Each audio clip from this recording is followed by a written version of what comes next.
Wednesday, July 8th. More of the same, more of the same, more of the same. Got a little bit more low cloud though.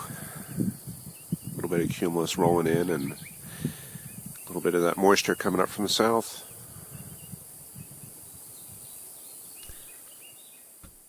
Hey all, it's 11:36 as I get this put together.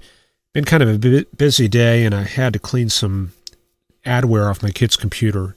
So a big fuck you to hotsearch.info or whatever that was for putting that crap on there. And I got some virus cleaner running right now to get that off of there. Pretty much the same story today as we had yesterday. There's been a northeast southwest front across Texas dividing this very flat texture. You see that low cloud? This is all stratus and stratocumulus. It's got a very kind of grayish, much more distinct pattern than what we see out further east. This is more unstable air in Louisiana. Out in Texas, though, West Texas, this is stable air coming in from the north. We got that northerly flow coming in from Oklahoma and New Mexico, so we don't get much vertical development on those storms there. Shower activity continuing there in Texas. This is 9 a.m. this morning, and if we run this forward, get up to the midday hours, we do get a little thunderstorm activity, like actually these are more like showers around Fort Worth and down to Abilene. We do get a little development south of Abilene, right there. New storm going up, but it just can't keep it together. That's because we got this big ridge across Texas, kind of keeping things locked down. And one big thing that we notice here, see the anvils coming off these clouds? Got a west to east pattern right there. And the cirrus out in East Texas has a more northwest to southeast orientation. That's the upper level ridge right through this area. So that's what's keeping the storms from really going. And we look up to the north, see this field right here, even flatter, just kind of like a continuous layer. This is stronger moisture, cooler air back behind the cold front. So we're gonna expect to see that front somewhere in here on the surface chart.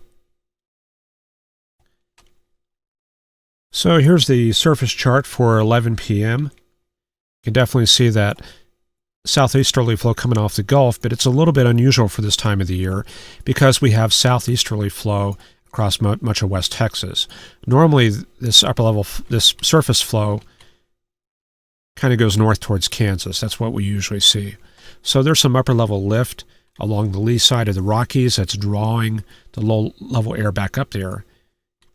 That's associated with a band of strong winds that's coming in from the Pacific. We'll see that on the upper level chart in a few minutes. But where is the front? We can kind of pick it out through here. Kind of see a gradual change in the wind direction across that front. Cooler air, 68 degrees there at Enid, 73 there at Tulsa. Compare that with 82 at Tyler and 78 at San Angelo. So a big change across that boundary. Not as much moisture, though. See the dew point readings right there, 66 at San Angelo, 67. That's about 5 degrees lower than where we usually see this time of year. Mid and upper 60s through this area, weaker dew points. So in addition to the upper level ridging, we're dealing with dry air, and that's really keeping this whole area kind of shut down compared to what we had yesterday. So here's the GFS run. You've got the very latest. We only have out to 120 hours, but this is the run that was started about 4 hours ago. So this is the very latest forecast. Starting out this evening, see that band of very strong jet stream energy coming in, almost 100 knots, pretty unusual for this time of year. And that paints out the polar front jet going from about San Diego, southern Arizona, in fact, northern Mexico, that's pretty crazy, all the way up to Oklahoma and Missouri. So this is the polar front jet. We expect to find frontal systems along that. If we run this ahead through tomorrow, this is Thursday, during the midday hours, the upper level ridge kind of shifts eastward. So now we're getting some of the upper level energy spilling into Texas.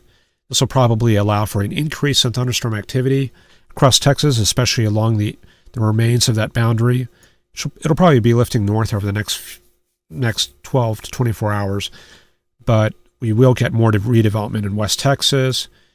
So a couple areas here favoring thunderstorm activity. The jet stream itself continues advancing onshore. And you remember yesterday we were talking about maybe northerly flow redeveloping in Texas. We're getting some of that tomorrow, but it's only very brief because by Friday that begins shutting down. We only have 25 knot winds out of the northwest, and this pattern kind of moves northeast. So by Saturday, we're looking like this. Upper level ridge building into Texas. So here we go. So we've only got now through Saturday to really get rain in Texas. By Saturday, we'll have that ridge building in. Only the sea breeze to save us, and that'll affect mostly Houston, Huntsville, and College Station. By Sunday, upper level high builds in. There it is right there. See that? The winds are clockwise around that high. That'll keep things shut down. And then by the time we get into Monday, pretty much the same story, ridge building in. There's the ridge axis right there, and everything is well north of Texas. And we're just kind of under this warm air aloft and staying kind of high and dry.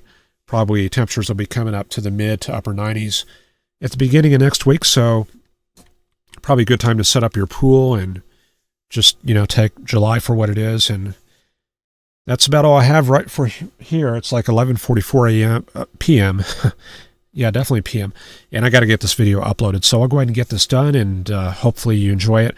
Please like and subscribe if you enjoy these presentations. Otherwise, just head on over to PewDiePie or something and check that out. Anyway, thanks for watching, and we'll see you all tomorrow. All right, guys, going to drive to the bank. I'm finally going to move my business account down here. I'm mailing checks up to Oklahoma. So I got my passport and all this stuff. I don't know what they need, so hopefully I'll be set here. Today is a good day. When gas goes below 225, I've often thought about loading up a bunch and putting it in a swimming pool. If gas is above $4, it's like, no problem, I can go just fill her up from the pool. All right, we're at the bank now. It is windy today. Good south wind right there. Yeah, look at this great workmanship. This is a shift lever on a F-150. It just broke. Just fell apart right there. Doesn't come back together either because those pieces are... You can see there's plastic damage under there. So I think it just got brittle and fell apart. Hopefully I don't have to take the steering column apart to get at this thing. Well, anyway, couldn't get the account just yet. They need one other piece of paperwork, so I'm going to go and take care of that. There's the 50 over there. Yeah, I think we'll do Taco Bell today. It's not the best cuisine, but I want to get back to work.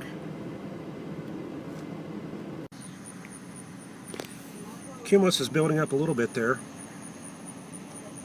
Not very vertical, but what we'd call moderate cube. Very hazy sky. I guess we're getting another shot of that Saharan dust.